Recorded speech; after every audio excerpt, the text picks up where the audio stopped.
Сәлем достар, біз бүгін түрік сериалы Өмір ғажап фильмін айтатын боламыз. Бұл кинода өзім бастан аяқ көріп шықтым. Құдай қаласа бір аптаның ішінде, бір 3 күннің ішінде бұл фильм аяқталады.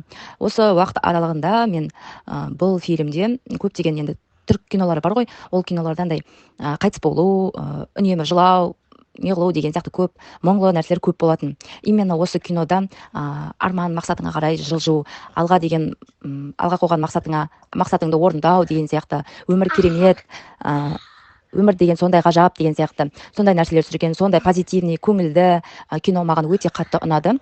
Бұл жерде отбасың қандай болса да алға қарай жылжу керек, жақсы өмір сүру үшін алға қарай талпыну керек деген мақсатта түсірілген кино. Бұл жерде Шебнем деген қыз туралы, ол мектептің кезінде өте жақсы, дарынды оқиды, сабақты жақсы оқып, тіпті математика олимпиадаға қатысып әлем чемпионы болады. Кейін грант ұтып алып, басқа елге оқуға шақырылады. Бірақ ол отбасына мама папасы дұрыс болмай, ол жаққа жібермейді.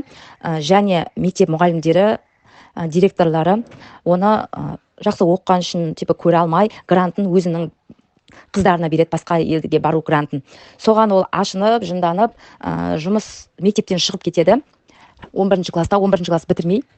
Кейін мектептен шығып кеткеннен кейін ол өзі жұмыс жасайды.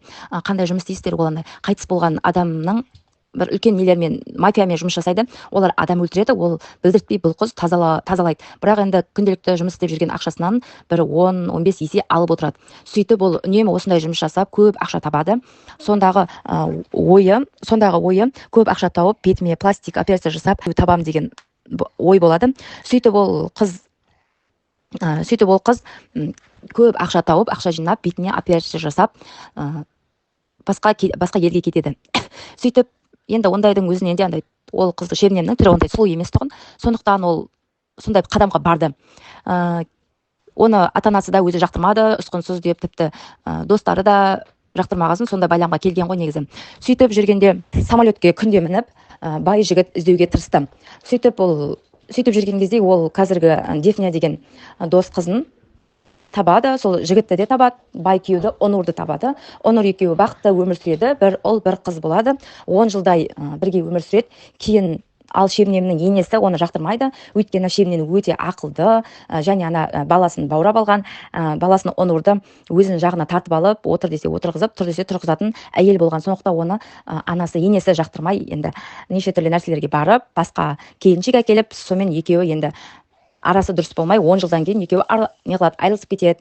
Сөйтіп жүргенде Шебнем өзі енді түрім операция, анау деп енді өтірік айта алмайтын болғасын, әке-шешем жоқ, байдың қызымын деп, ол Онурларға өтірік айтқан. Сөйтіп ол 10 жылдай өмір сүреді. Кейін өзінің күйеуі Онур басқа әйелге ғашық болады, ал Шебнем басқа баяғы балалық шақтағы махаббаты Месут деген полицей жігітке ғашық болады. Сөйтіп сол полицей жігітке күйеуге шығады.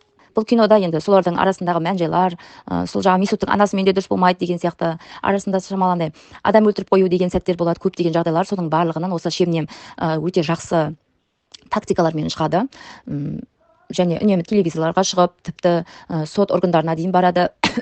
Сөйтіп жүргенде ең соңында бақытты да баянды өмір сүреді.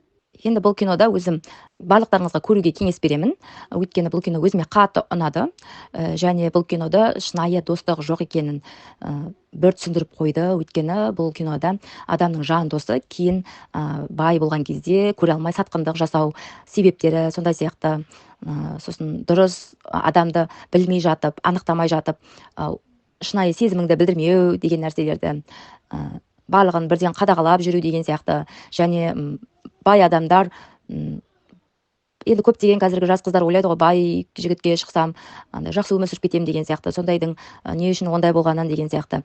Сондайлардың барлығы осы кинода жақсы түсіндірілген, жақсы айтылған. Адамдардың достық қарым-қатынас, әйел адамның қарым-қатынасы, осылардың барлығы жақсы айтылған.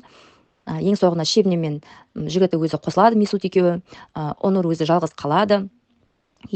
Және Мелиса деген Онурдың екінші әйелі бар. Ол да Онурды тастап кетеді, бірақ ол Онурдан аяғы ауыр, қызды болады. Аты Айсел деген, енесімен аттас Айсел деген ат қояды. Негізі басында осы Мелиса, осы Шебнеммен екеуі жау болып, осы Онурға таласып жүрген. Кейін осы Онур басқа бір әйелмен жүріп кетеді де, осы екеуі бірігіп, осы Онурдың нұрғани алады ғой, шабуыл жасайды, үйін өртейді деген сияқты қызықты сәттер енді көп болады. Менің бұл кинода бір ұнағаным позитивный, көңілді, сондай сөйтіп түсірілген кино. Бір кейбір кинолар енді үнемі жылап сықтап, бір адам өлтіріп, андай адашу сөйтіп андай мұңлы нәрселер болып жатады ғой бұл кинода. Сондай өте жақсы. Айтпақшы, шебнемде өзінің мама папаларын кешіріп, бір үйде тұрады. Осы бір ұл бір қызын осылар ата әжесі бағады, бақытты өмір сүріп кетеді. Бұл Месуттың да мамасы басында шебнемге қарсы болған, кейін осы шебнемге риза болып, шебнемге екеуіне ақ батасын береді, жақсы көріп кетеді. Кейін сөйтіп бақытты да баянды өмір сүреді. Осы киноны көрулеріңіз керек. Жақсы, сау болыңыздар. Егер де ұнаса, лайк басып, комментарий жазып кетіңіздер.